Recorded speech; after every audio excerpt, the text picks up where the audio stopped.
Start करते हैं 2019 का जूनियर का पेपर यूपी टेट का। तो ये हमारा पहला क्वेश्चन है इसमें कि निम्नलिखित में से कौन सी समस्या समाधान में बाधक नहीं है। सही आंसर होगा सूझ, यानी सूझ और समझ। अगला है कौन सा एक संवेग नहीं है। तो इसमें से आमोद, आमोद जो है ये संवेग नहीं है। मैकडूल द्वारा बताए गए 14 संवेग हैं, वो इस प्रकार हैं, जैसे भय, क्रोध, घृणा, वात्सल्य, करुणा, कामुकता, आश्चर्य, आत्महीनता, आत्माभिमान, एकाकीपन, भूख, अधिकार, प्रतिभाव और आमोद। अगला प्रश्न है FIACS से मूल रूप से कौन संबंधित है। तो ये फ्लेंडर ने दिया है। फ्लेंडर एन नैड फ्लेंडर से संबंधित है, जिन्होंने 1959 में कक्षा के शाब्दिक व्यवहार पर आधारित एक विशिष्ट प्रणाली विकसित की थी। अगला प्रश्न है अगला हमारा प्रश्न है निम्न कथनों में से कौन सा प्रश्न कौशल के लिए सही नहीं है। प्रश्न पूछने में उत्साहवर्धक तरीका, प्रश्नों को प्रोत्साहन देना, हाँ अथवा ना वाले उत्तर वाले प्रश्नों की संख्या बढ़ाना, सुनने में संवेदनशीलता विकसित करना। तो इसमें से सी ऑप्शन सही होगा, क्योंकि ये जो है नहीं पूछ रहा है। हाँ ना वाले प्रश्नों से आप ना तो आलोचना को दे सकते हैं, ना संवेदनशीलता विकसित कर सकते हैं, ना ज्यादा नॉलेज हो सकती है। अगला क्वेश्चन, निम्न में से कौन सा व्यक्तित्व मापन की प्रक्षेपी तकनीकी है। प्रासंगिक अंतर्बोध परीक्षण, प्रासंगिक अंतर्बोध परीक्षण व्यक्तित्व मापन की प्रक्षेपी तकनीकी है।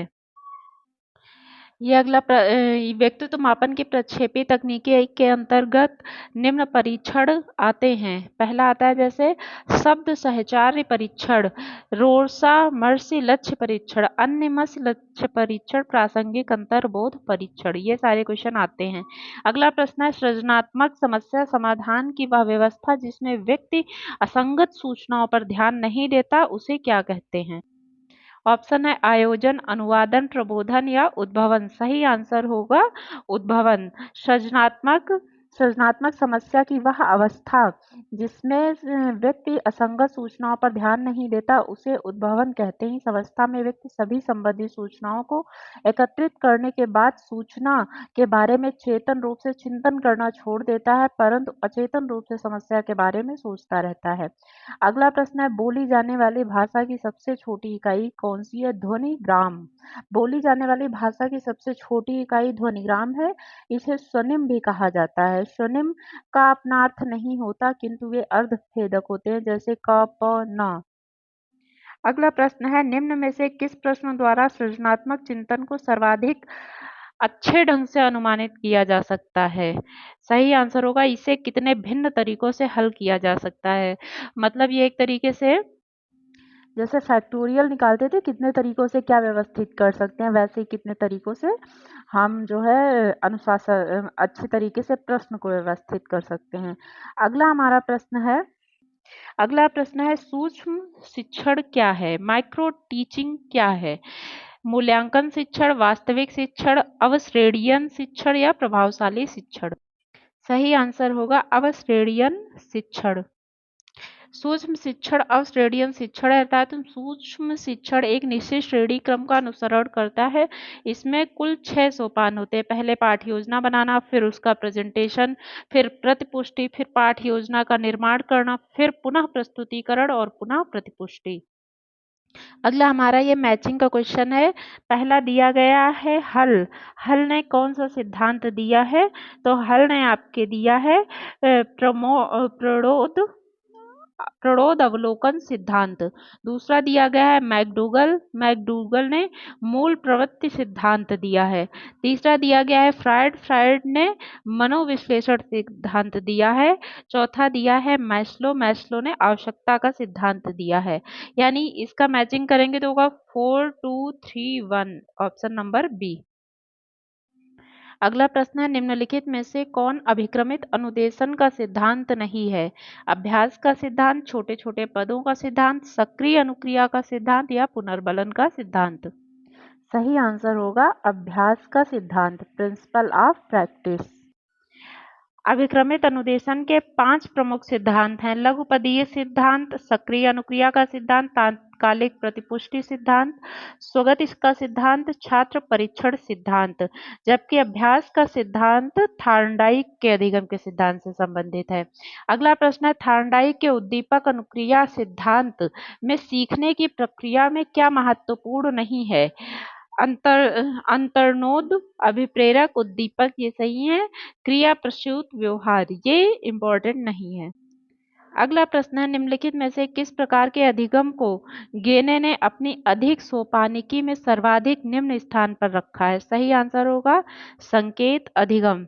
देखिए ये नीचे से शुरू होते हैं इनके, संकेत अधिगम, उद्दीपक अनुक्रिया अधिगम, श्रृंखला अधिगम, शाब्दिक अधिगम, बहुविभेदन अधिगम, संप्रत्यय अधिगम, सिद्धांत अधिगम और समस्या समाधान अधिगम। ये जो है R.N. गेने ने अधिगम के 8 सोपान विकसित किए। अगला प्रश्न है, शिक्षण के दौरान आवाज में उतार चढ़ाव का उदाहरण क्या है? उद्दीपक परिवर्तन कौशल, प्रस्तावना कौशल, पुनर्बलन कौशल या समापन कौशल। सही आंसर होगा स्किल स्टिमुलेशन वेरिएशन। अब अगला क्वेश्चन है, निम्नलिखित में से कौन सा संप्रेषण क्रिया का तत्व नहीं है? सही आंसर होगा पुनर्बलन, रेनफोर्समेंट, ये नहीं है। प्रेषक, संदेश ग्राही, अंतःक्रिया, माध्यम, प्रतिपुष्टि, ये सभी संप्रेषण के तत्व हैं। अगला प्रश्न है, मंदित मना बालकों की शिक्षा हेतु कौन सा उपागम उपयुक्त कहा जा सकता है? वैयक्तिक अनुदेशन, ये सही आंसर होगा। मंदित मना बालकों की शिक्षा हेतु कौन सा उपागम उपयुक्त कहा जा सकता है? सही आंसर होगा वैयक्तिक अनुदेशन। अगला प्रश्न है, निम्नलिखित में से कौन सा कथन सत्य नहीं है? पहला है, सीखना व्यवहार परिवर्तन की एक प्रक्रिया है। वृद्धि एक जैविक प्रक्रिया है। विकास एक मात्रात्मक प्रक्रिया है। शिक्षा का लक्ष्य उन्मुख प्रक्रिया है। शिक्षा एक उन्मुख प्रक्रिया, ये सब सही है, लेकिन विकास मात्रात्मक नहीं है, बल्कि विकास एक गुणात्मक प्रक्रिया है। मात्रात्मक प्रक्रिया संवर्धी को कहा जाता है। अगला प्रश्न है, क्षेत्र विशेष में बालकों की विशिष्ट योग्यता तथा विशिष्ट क्षमता को क्या कहते हैं? इसको एप्टीट्यूड या अभिक्षमता कहते हैं। अगला प्रश्न है, ब्रूनर की प्रतिबिंबात्मक अवस्था पियाजे के संज्ञानात्मक विकास की किस अवस्था से मिलती जुलती है? यह है पूर्व संक्रियात्मक अवस्था। अगला प्रश्न है, कौन व्यक्तित्व के गुण सिद्धांत से संबंधित नहीं है? सही आंसर होगा फ्रायड। अगला प्रश्न है, निम्नलिखित में से कौन सा समूह सृजनात्मकता के तत्वों के संबंध में सही है? प्रवाह, विविधता, मौलिकता, विस्तारण। ये जो है एक लाइन से ये होते हैं। सबसे पहले प्रवाह, फिर विविधता, फिर मौलिकता, फिर विस्तारण। अगला प्रश्न है, एक 4-5 वर्ष के बालक में अपने पिता की अपेक्षा माता के प्रति अत्यधिक प्रेम की भावना विकसित हो जाती है। बालक के व्यवहार में होने वाले इस परिवर्तन को फ्रायड द्वारा क्या नाम दिया गया है? सही आंसर होगा ओडिपस कॉम्प्लेक्स। ऐसा कि जो ओडिपस कॉम्प्लेक्स एक एज होती है, उसमें लड़कों को अपनी माँ से ये 4 से 5 साल के बीच होता है और लड़कियों को अपने पिता से अधिक लगाव हो जाता है। अगला प्रश्न है, निम्नलिखित में से कौन सा नियम थार्नडाइक के सीखने के गौड़ नियमों में शामिल नहीं है? सही आंसर है क्रिया प्रतिक्रिया का नियम। तो थार्नडाइक ने सीखने के कौन से नियम दिए? कौन कौन से 5 नियम दिए हैं? पहला दिया है बहु अनुक्रिया प्रतिक्रिया का नियम, मनोवृत्ति का नियम, आंशिक क्रिया का नियम, सादृश्यता का नियम या साहचर्यात्मक रूपांतरण का नियम। अगला प्रश्न है, स्कूटर चलाने वाले व्यक्ति द्वारा कार चलाना सीखते समय उसके पूर्व अनुभवों को सहायक होना किस प्रकार के अधिगम अंतरण का उदाहरण है? सही आंसर होगा ऊर्ध्व अंतरण। अगला प्रश्न है, संप्रेषण संबंधी अक्षमता क्या कहलाती है? डिस्फेसिया। अगला प्रश्न है, निम्नलिखित में से कौन सी शिक्षण विधि प्रजातांत्रिक नहीं है? सही आंसर होगा व्याख्यान विधि। देखिए, शिक्षण की 2 विधियाँ होती हैं। पहली होती है प्रभुत्ववादी शिक्षण विधि, दूसरी प्रजातांत्रिक शिक्षण विधि। प्रभुत्ववादी शिक्षण विधि के अंतर्गत निम्न शिक्षण विधियाँ आती हैं। कौन-कौन सी? व्याख्यान विधि, प्रदर्शन, व्यक्तिगत निर्देशन, अनुवर्ग और अभिक्रमित अनुदेशन। वहीं पर प्रजातांत्रिक विधियाँ जो होती हैं वो प्रश्नोत्तरी, सामूहिक चर्चा, परिचर्चा, अन्वेषण, प्रोजेक्ट, ऐतिहासिक खोज, ये सारी आती हैं। अगला हमारा प्रश्न है, शैक्षिक उद्देश्यों के ब्लूम के वर्गीकरण के भावात्मक पक्ष में कौन सा स्तर संबंधित नहीं है? सही आंसर है ज्ञान। तो ब्लूम ने कौन कौन से 5 इन्होंने दिए हैं स्तर? कौन से? पहला आग्रहण, प्रतिक्रिया, अनुक्रिया, अनुमूल्यन, वैल्यू व्यवस्थापन यानी ऑर्गेनाइजेशन, और स्वाभाविकरण कैरेक्टराइजेशन। अगला प्रश्न है, निम्न में से कौन सा शिक्षण का स्तर नहीं है? परावर्ती स्तर, अभिप्रेरणा स्तर, स्मृति स्तर, अवबोध स्तर। सही आंसर होगा अभिप्रेरणा स्तर। शिक्षण के 3 स्तर होते हैं। स्मृति स्तर, कुछ आप याद रख सकें। अवबोध स्तर, अंडरस्टैंडिंग लेवल, आपने कुछ पढ़ा और उसको समझ लिया। चिंतन स्तर या रिफ्लेक्टिव लेवल, मतलब आपने कुछ पढ़ा और आप ऐसे तो नहीं आपको याद रहता, लेकिन जब भी आपके सामने वो टॉपिक आता है आपको रिफ्लेक्ट हो जाती हैं चीजें, याद हो जाती हैं। अगला प्रश्न है अधिगम प्रक्रिया उद्दीपक एवं किसके बीच की संगति है? तो ये अनुक्रिया के बीच। अधिगम प्रक्रिया उद्दीपक एवं अनुक्रिया के बीच की संगति है। अगला प्रश्न है, निम्नलिखित में से कौन सी शिक्षण विधि प्रगतिवादी सिद्धांतों पर आधारित है? सही आंसर है समस्या समाधान। अब ये हमारा अगला पार्ट हिंदी का स्टार्ट होता है। पहला क्वेश्चन है, मिट्टी का माधव होने का अर्थ क्या है? बहुत ही मूर्ख, यानी उसे कुछ पता ही नहीं है, जो भी बता दो वो समझ लेता है, इस तरीके से बहुत मूर्ख लोगों के लिए प्रयुक्त होता है। काठ का उल्लू होना यानी मूर्ख होना। अक्ल का दुश्मन, ये भी मूर्ख। औंधी खोपड़ी का, ये भी मूर्ख। अगला प्रश्न है, तद्धित का संधि विच्छेद क्या होगा? सही आंसर होगा तत् प्लस हित। तद्धित का सही संधि विच्छेद होगा तत् प्लस हित। इसमें संधि कौन सी है? तो इसमें तद्धित में संधि होगी व्यंजन, क्योंकि देखिए ता प्लस ता में जो हलंत लगी है इसका मतलब होता है कि जहाँ पे भी ये हलंत आ जाए ज्यादातर तो जो है व्यंजन संधि ही होती है। अगला प्रश्न है कि उद्गिन उद्गिन का संधि विच्छेद क्या है? तो इसका सही संधि विच्छेद होगा उत प्लस विघ्न, यानी सी सही ऑप्शन होगा। जैसे दिग्गज, दिक प्लस गज, सतवाड़ी, सद प्लस वाड़ी, वाग जाल, वाग प्लस जाल। अगला प्रश्न है, बीती विभावरी जागरी अंबर पनघट में डुबो रही तारा घट उषा नगरी, प्रयुक्त में कौन सा अलंकार है? तो ये रूपक है। देखो रूपक और उपमा में बहुत एक छोटा सा डिफरेंस होता है।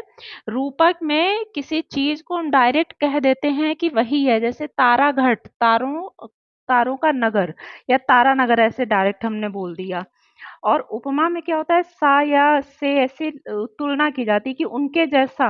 और रूपक में डायरेक्ट बोल देते हैं वही, जैसे हम कह देते हैं चरण कमल, जैसे बोल देते हैं चरण कमल। तो जब चरण कमल बोला तो रूपक हो गया, क्योंकि हमने कमलों को ही चरण कह दिया। लेकिन जब हम कहते हैं चरण के समान, कमल के समान चरण, यानी कमल फूल के जैसे चरण है, तो वहां पे उपमा हो जाता है। अगला प्रश्न है, बिन बिन घनश्याम घाम घाम वृक्ष मंडल में ऊधव नित बसत बहार बरसा की, इसमें कौन सा अलंकार प्रयोग हुआ है? तो इसमें श्लेष अलंकार प्रयुक्त हुआ है, क्योंकि इसमें एक शब्द से कई अर्थ चिपके हुए हैं, इसलिए। जैसे इस यहाँ पर जो है श्री कृष्ण और बादल, यहाँ पे जो घनश्याम है ये एक तो घनश्याम बादल है, एक घनश्याम श्री कृष्ण है। अगला प्रश्न है, निम्नलिखित में से कौन सा शब्द एक वचन तथा बहुवचन दोनों में प्रयोग हो सकता है? तो इस सही आंसर होगा मुनि। दिए गए शब्द में मुनि शब्द बिना रूप बदले एक वचन बहुवचन दोनों में प्रयोग हो सकता है। जैसे मुनि बालक को अच्छी सीख देता है, मुनि जा रहे हैं, मुनि जा रहे हैं बहुवचन हो गया, और ऐसे मुनि एक वचन। अगला प्रश्न है, तत्सम और तद्भव का कौन सा युग्म सही है? तो ये होगा कुछ कोख का कुछ होता है। अष्ट जो है, अष्ट नहीं अष्ट 8 का होता है। कपित्थ कैथा का होता है। और ये कै अगले अगला हमारा प्रश्न है, निम्नलिखित में से किसमें उपसर्ग का निर्देश अशुद्ध है? निम प्लस अज्जित निमज्जित नहीं होता है, ये होगा निम नहीं, नी उपसर्ग केवल होगा। अगला प्रश्न है, नि प्लस खरा, ये सही है। अध प्लस सेरा, अधसेरा, ये भी सही है। उत प्लस ग्रीव, ता दा में चेंज हो जाता है, उद्ग्रीव, ये भी सही है। अगला प्रश्न है, किस शब्द में तत्पुरुष समास है? दौड़ धूप, मधुमक्खी, पीतांबर या त्रिभुवन? तत्पुरुष समास किसमें है? मधुमक्खी में। यह मधुमक्खी का विग्रह होगा मधु की मक्खी, अर्थात इसमें जो है, जो तत्पुरुष में कारक होते हैं तो कारक विभक्ति का लोप हुआ है इसलिए। पीतांबर में आपके बहुव्रीहि ही होगा, पीला है अंबर जिनका अर्थात विष्णु, तीसरा अर्थ निकल रहा है। त्रिभुवन, तीन भुवन का संसार, तीन संख्या आ गई दिगु। दौड़ धूप में द्वंद्व समास। अगला प्रश्न है, सिर पर सवार रहना मुहावरे का क्या अर्थ है? पीछे पड़ना। किसी के पीछे पड़ जाओ तो वो कहता नहीं है यार तू सर पे ही सवार हो गए हो, इस तरीके से। भाग जाना का 9 2 11 का सही अर्थ होगा भाग जाना। रास्ते का कांटा होना, ये होता है बाधक होना किसी चीज में। जान पर खेलना या सिर पर खून सवार होना, इन मुहावरों का अर्थ होता है मरने मारने पर उतारू हुआना। अगला प्रश्न है, वह बहुत अच्छा लड़का है, वाक्य में वह कौन सा सर्वनाम है? सही आंसर होगा निश्चयवाचक सर्वनाम, क्योंकि यह निश्चित है कि वही लड़का। किसी को देख के आप मतलब डायरेक्शन दे रहे हैं या कुछ ऐसा। अगला प्रश्न है, मनोहर जीवन भर पूरा सुख भोगता रहा, इसमें कौन सा विशेषण है? सही आंसर है परिमाणवाचक, क्योंकि ये शब्द दे दिया गया पूरा सुख जो है भोगता रहा, तो ये पूरा जो है वो अनिश्चयवाचक परिमाणवाचक विशेषण है। अगला प्रश्न है कि दांत और जीभ के स्पर्श से बोले जाने वाले वर्णों को क्या कहते हैं? जहाँ पे दांत और जीभ का प्रयोग होता है उसे दंत कहते हैं, जैसे वाह। अगला प्रश्न है, निम्नलिखित ध्वनियों में निर्दिष्ट विशेषताओं में कौन सा अशुद्ध है? कौन सा अशुद्ध है? सही होगा चाचा, तालव्य है लेकिन महाप्राण नहीं है, अल्प प्राण है।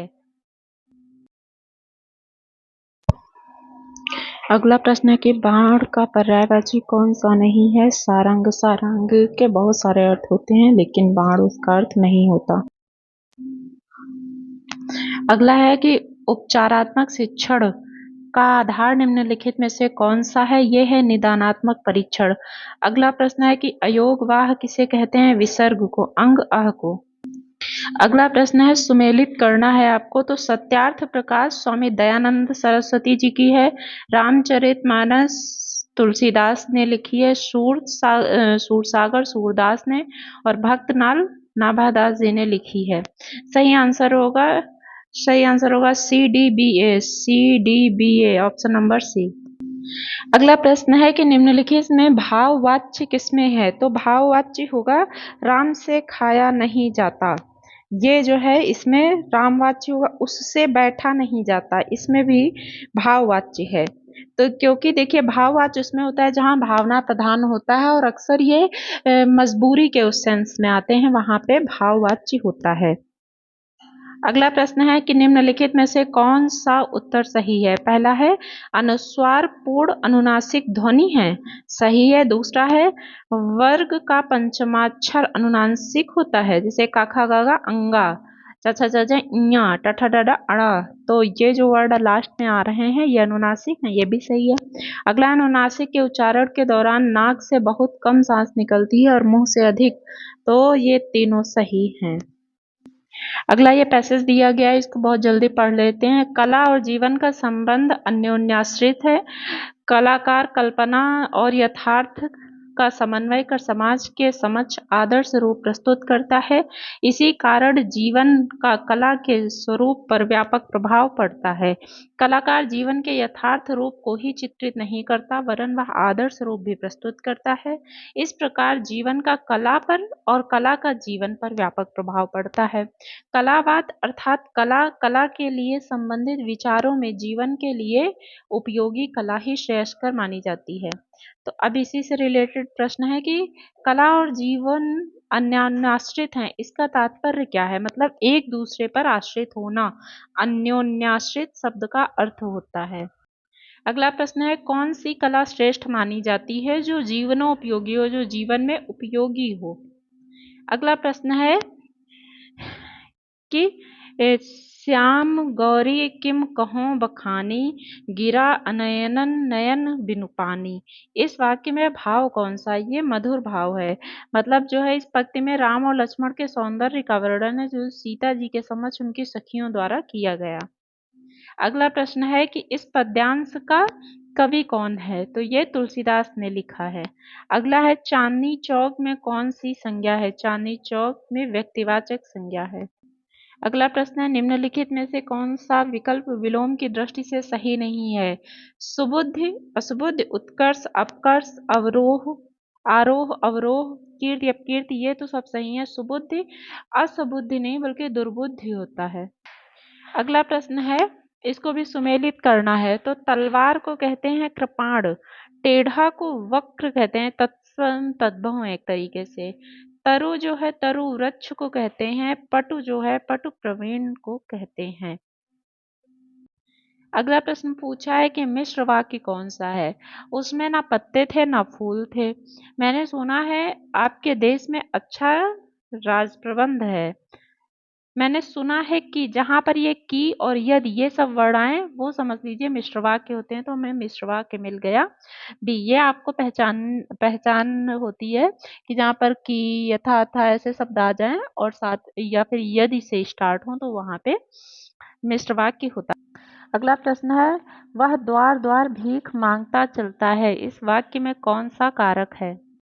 सही आंसर होगा अधिकरण कारक।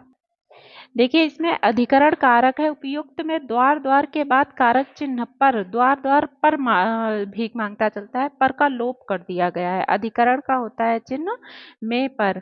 अगला प्रश्न है आयुष्मान का स्त्रीलिंग क्या होगा? आयुष्मती।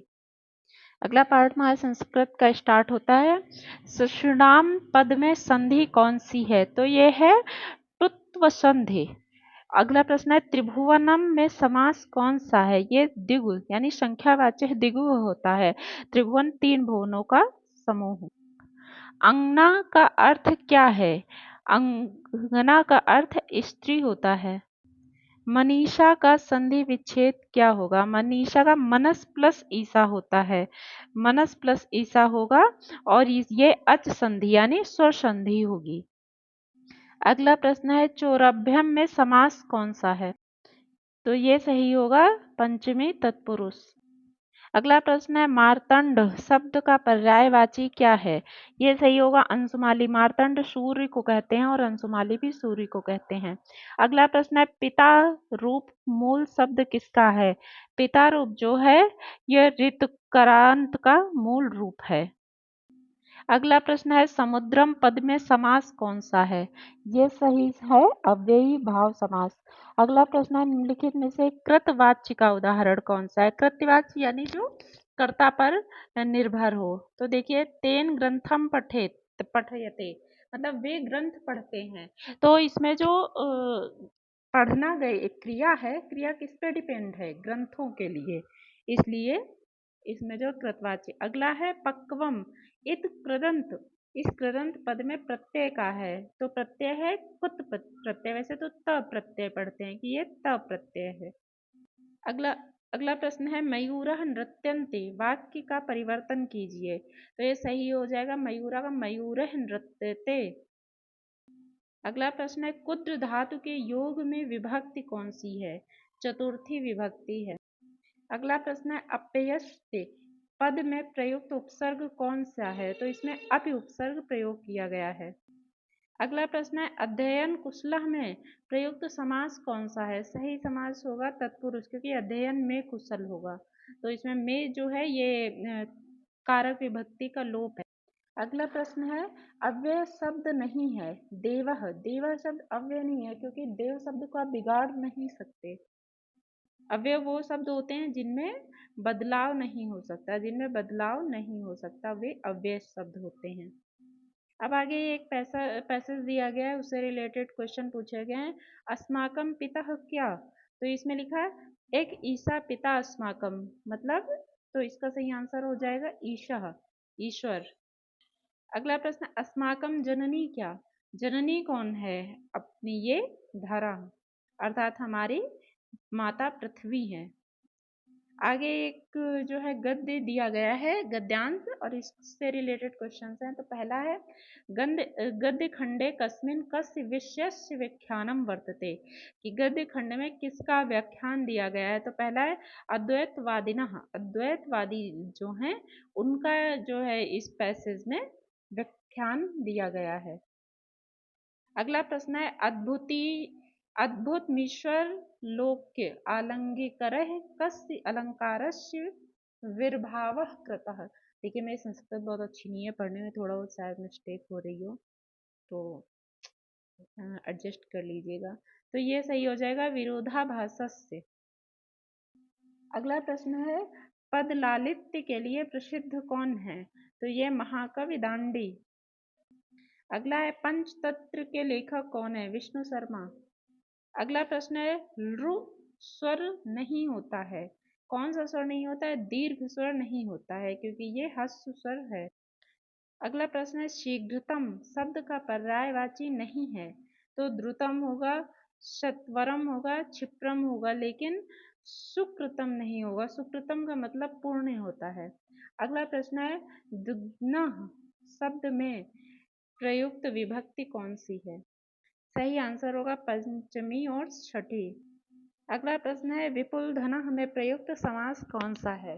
विपुल धनः, ये इसका सही समास होगा बहुव्रीहि। अगला प्रश्न है एच्छदत क्रियापद में प्रयुक्त लकार कौन सा है? लंग लकार। अगला दिया गया एक पैसेज वागार्थ वा विव संप्रक्त्य वागार्थ प्रतिपत्तये जगता पिता पितरो वंदे पार्वती परमेश्वरो। श्लोक में प्रयुक्त अलंकार कौन सा है? उपमा। अगला प्रश्न है नीति शब्द में प्रयुक्त प्रत्यय क्या है? तिन प्रत्यय है। अगला प्रश्न है श्रिया शब्द में प्रयुक्त विभक्ति कौन सी है? तृतीया। अगला प्रश्न है अव्ययी भाव समास का उदाहरण नहीं है? हरित्राह।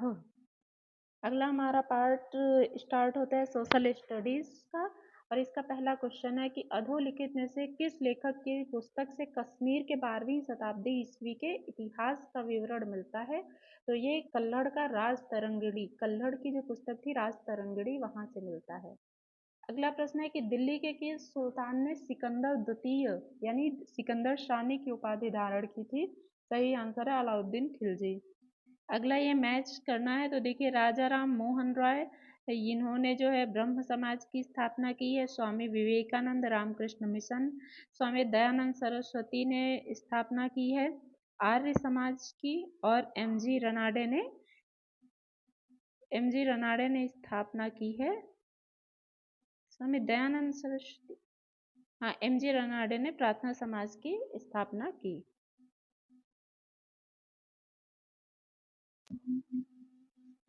अगला प्रश्न है कि निम्नलिखित में से किसे मदर ऑफ इंडियन रिवॉल्यूशन कहा जाता है? तो ये मैडम भीकाजी कामा को कहा जाता है। ये जो है 1902 में इन्होंने भारत छोड़कर यूरोप से अपने आंदोलन को चलाया था। और जो है सबसे पहले अगस्त 1907 में स्टुटगार्ट जर्मनी में इन्होंने भारतीय प्रतिनिधित्व के रूप में 7वें अंतर्राष्ट्रीय कांग्रेस सम्मेलन में भाग लिया तथा अंत में वहीं 22 अगस्त को भारत का प्रथम राष्ट्रीय तिरंगा फहराया था। अगला क्वेश्चन है सुदर्शन झील का निर्माण किसके शासनकाल में हुआ? चंद्रगुप्त के शासनकाल में हुआ है। अगला प्रश्न है पुष्यभूत राजवंश की वंशावली अधोलिखित किस राजा के नाम से प्रारंभ होती है? तो ये नरवर्धन के नाम से, नरवर्धन, फिर राज्यवर्धन प्रथम, आदित्यवर्धन, फिर प्रभाकर वर्धन, और प्रभाकर वर्धन के राज्यवर्धन द्वितीय, हर्षवर्धन और राजश्री, ये लोग हुए। अगला प्रश्न है कि कौन सी ताम्र पाषाणी ग्रामीण संस्कृति के प्राचीनतम है? मतलब ग्रामीण प्राचीन। सही आंसर होगा आहार संस्कृति। ये ताम्र पाषाण समय की सबसे प्राचीन संस्कृति है। अगला प्रश्न है मौर्य साम्राज्य की स्थापना के पहले समस्त उत्तरीय भारत किसमें विभक्त था? तो ये विभक्त था 16 महाजनपदों व गणराज्यों में। जिसमें से 8 यूपी में पाए जाते हैं। अगला प्रश्न है कि अधोलिखित किस मुगल बादशाह ने आराम बाग बनवाया था? तो आराम बाग किसने बनवाया था? ये बाबर ने बनवाया था। अगला प्रश्न है 1916 में भारत में होम रूल आंदोलन की शुरुआत किसने की? तो ये करी थी बीजी तिलक ने। अगला प्रश्न है पूर्ववर्ती नदी कौन सी है? ये है सतलज। पूर्ववर्ती नदियां वे जलधाराएं हैं जो स्थल खंड में उत्थान होने पर भी अपने मार्ग को ही अपनाती हैं। अगला प्रश्न है कि पृथ्वी के बाह्य परत को क्या कहा जाता है? बाह्य परत को क्रस्ट, फिर बीच में जो है उसे मेंटल और सबसे नीचे जो है उसे कोर कहते हैं। कोर में निकिल और आयरन पाया जाता है, मेंटल में सिलिकॉन और मैग्नीशियम तथा क्रस्ट में सिलिकॉन और एल्यूमिनियम पाया जाता है। इसलिए कोर को निफे और मेंटल को सीमा और जो क्रस्ट है उसे सिया कहते हैं। सिया, सीमा और निफे। अगला प्रश्न है कि निम्नलिखित में से कौन सी जलधारा गर्म है? सही आंसर होगा क्यूरोशियो की धारा। ये कुछ गर्म और ठंडी जलधारा हैं, जैसे गर्म जलधारा क्यूरोशियो की धारा, अलास्का एल नीनो की धारा, मोजाम्बिक की धारा, गल्फ स्ट्रीम की धारा। ये सब गर्म धाराएं हैं, जबकि ठंडी ओरिशियो की धारा, पेरू की धारा या हम्बोल्ट की धारा उसे कहते हैं। ला नीनो ठंडी होती है। पश्चिमी ऑस्ट्रेलिया की धारा या कनारी की धारा। अगला प्रश्न है निम्नलिखित में से कौन सा परिवहन सबसे सस्ता है? सही होगा आंसर जल परिवहन। अगला प्रश्न है गोदावरी नदी कहाँ से निकलती है? नासिक से निकलती है गोदावरी नदी। त्र्यंबकेश्वर की पहाड़ियों से इसका उद्गम होता है। अगला प्रश्न है स्वेज नहर किसको जोड़ती है? ये जोड़ती है भूमध्य सागर और लाल सागर को। अगला प्रश्न है कि निम्नलिखित में से कौन ताप भ्रमण के लिए आदर्श स्थितियां हैं?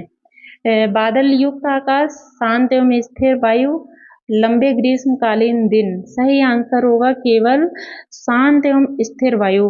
ताप व्युत्क्रमण का मतलब होता है कि जैसे जब हम ऊंचाई पे जाते हैं तो टेम्परेचर जो है वो गिरता है, लेकिन जब हाइट पे जाने पे टेम्परेचर बढ़ने लगे तो उसे ही कहते हैं ताप व्युत्क्रमण, यानी टेम्परेचर इन्वर्जन। अगला प्रश्न है मेघालय का पठार का विस्तार कहाँ है? तो मेघालय पठार का विस्तार प्रायद्वीपीय भारत तक है।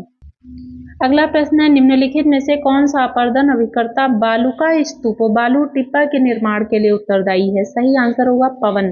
पवन जो हिमानी के द्वारा बालू एक जगह इकट्ठा कर करके पूरा बालू का टिब्बा बना दिया जाता है। अगला प्रश्न है निम्नलिखित में से कौन सी पृथ्वी के वायुमंडल की सबसे निचली परत है? सही आंसर होगा क्षोभ मंडल। क्षोभ मंडल, फिर समताप, मध्य, आयन या ताप मंडल, फिर बाह्य मंडल। अगला प्रश्न है हमारे संविधान में मूल कर्तव्य कब लाए गए? तो ये लाए गए 1976 में स्वर्ण सिंह समिति की सिफारिश पर 42वें संविधान संशोधन से। अगला प्रश्न है सर्वप्रथम पंचायती राज का गठन किस वर्ष हुआ? सही आंसर है 1959।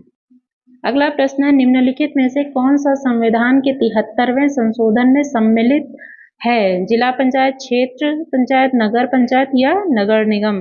तो सही आंसर होगा जिला पंचायत, क्षेत्र पंचायत और ग्राम पंचायत। नगर निगम नगर पंचायत में सम्मिलित हैं 74वें संविधान संशोधन में। अगला प्रश्न है भारतीय संविधान के अनुसार निम्न में से किसे अवशिष्ट शक्तियां प्रदान की गई हैं? तो ये करी गई हैं केंद्र को, यानी संसद को। अवशिष्ट शक्तियों पर कानून संसद बना सकती है।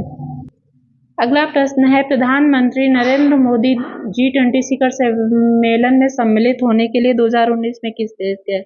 ये तो देखिए करंट अफेयर्स था, इस टाइम पे नहीं पूछा जाएगा ये सवाल, लेकिन हाँ इस टाइम का करंट पूछा जा सकता है। तो देखिए इसका तो सही आंसर फ्रांस होगा, लेकिन प्रेजेंट टाइम में भी फ्रांस में ही हुआ है। 2026 का आपका G7 हुआ है, वो भी फ्रांस में ही हुआ है। तो ये करंट भी याद रख सकते हैं। अगला प्रश्न है भारत में सर्वोच्च न्यायालय में न्यायाधीशों की संख्या कितनी है? तो ये जो है 34 है, लेकिन अभी संशोधन हो गया है और उसके बाद ये संख्या बढ़ाई गई है कुछ। अगला प्रश्न है अगला प्रश्न है कि लुक ईस्ट पॉलिसी का एक्ट ईस्ट पॉलिसी में परिवर्तन कब हुआ? नवंबर 2014 में लुक ईस्ट पॉलिसी जो थी उसका एक्ट ईस्ट में कि देखने से कुछ नहीं होगा, एक्ट करना पड़ेगा। अगला प्रश्न है उत्तर प्रदेश में जमींदारी उन्मूलन और भूमि सुधार अधिनियम 1950 किसमें अंतर्निहित है? तो ये निहित है 9वीं अनुसूची में।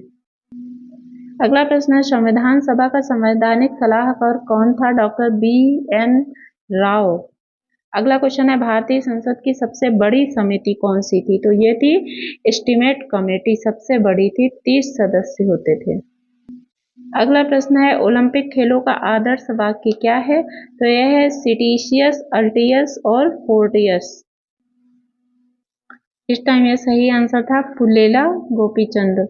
अगला प्रश्न है मनोरंजन कितने प्रकार का होता है? मनोरंजन 5 प्रकार का हो सकता है, जैसे नृत्य, नाटक, संगीत, कवि सम्मेलन, चलचित्र, रेडियो, खेल, मेला इत्यादि। अगला प्रश्न है कि निम्नलिखित में से कौन सा आसन घुटनों की शक्ति के लिए अच्छा होता है? तो ये वज्रासन जो है घुटनों की शक्ति के लिए सबसे अच्छा होता है। अगला प्रश्न है प्रथम राष्ट्रीय खेल विश्वविद्यालय कहाँ खोला गया? सही आंसर है मणिपुर। अगला प्रश्न है अरहर की संकर किस्म कौन सी है?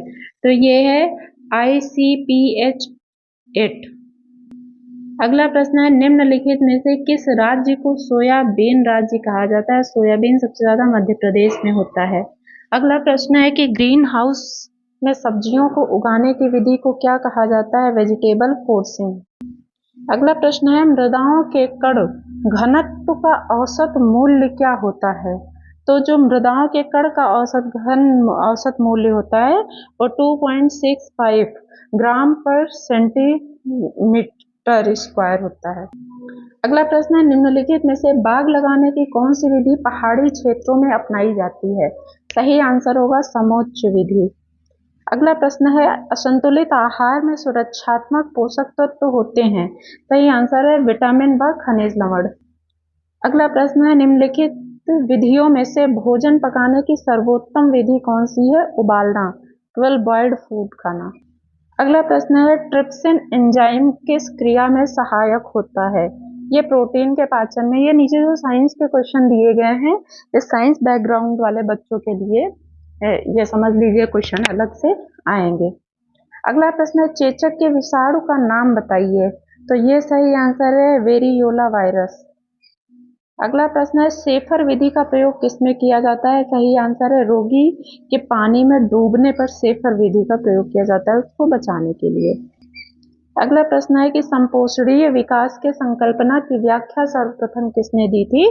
तो ये दी थी आपके ब्रुटलैंड कमीशन रिपोर्ट ने, जो कि 1987 में प्रकाशित की गई थी। अगला प्रश्न है कि निम्नलिखित में से किसे भारत का राष्ट्रीय जलीय जीव कहा जाता है? गंगा डॉल्फिन को कहा जाता है, डॉल्फिन गंगेटिका। ये जो है यूपी में सबसे ज्यादा है। अगला हमारा प्रश्न है कि किस वर्ष वन संरक्षण अधिनियम लागू हुआ? वन संरक्षण अधिनियम 1986 में आया तथा अनुसूचित जाति एवं अन्य वनवासी अधिनियम 2006 लाया गया। अगला प्रश्न है निम्नलिखित में से कौन सा हरित गृह प्रभाव गैस नहीं है?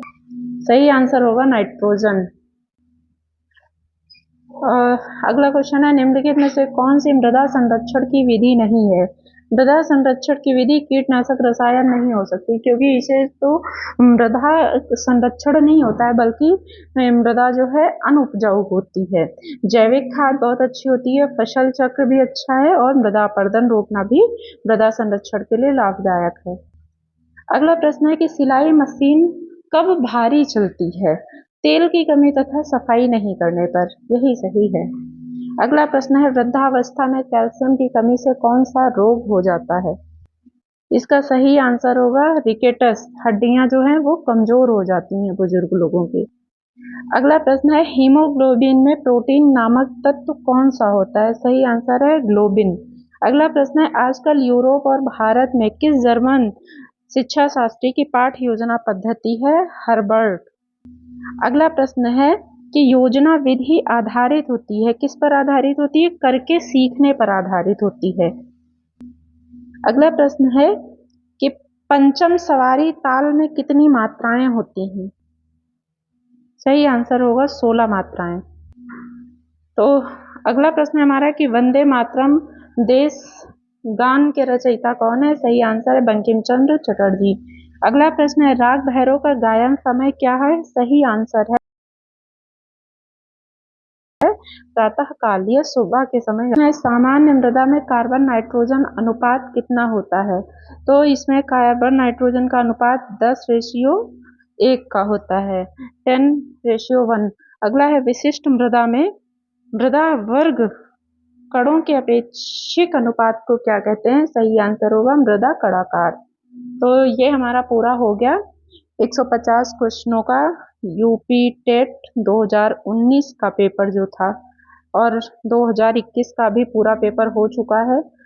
इसी प्रकार हम प्रीवियस सारे पेपर कर लेंगे अभी पेपर में 2-3 दिनों में, क्योंकि कभी कभी क्या होता है हर एग्जाम में 50-60 क्वेश्चन तो कम से कम रिपीट होते ही हैं, और हमको क्वेश्चन जो आंसर लाने हैं वो 92 ही लाने हैं। तो इस तरीके से ये पेपर हो गया पूरा 2021 का। और प्लीज़ आप लोग देखिएगा और कमेंट कीजिएगा, सपोर्ट दीजिए। मेरा भी चैनल अभी नया है, तो प्लीज़ मुझे थोड़ा सा सपोर्ट करिए आप लोग। मेरे चैनल को सब्सक्राइब कर लीजिए। और आप लोगों का बहुत बहुत धन्यवाद। Thank you so much. Thank you.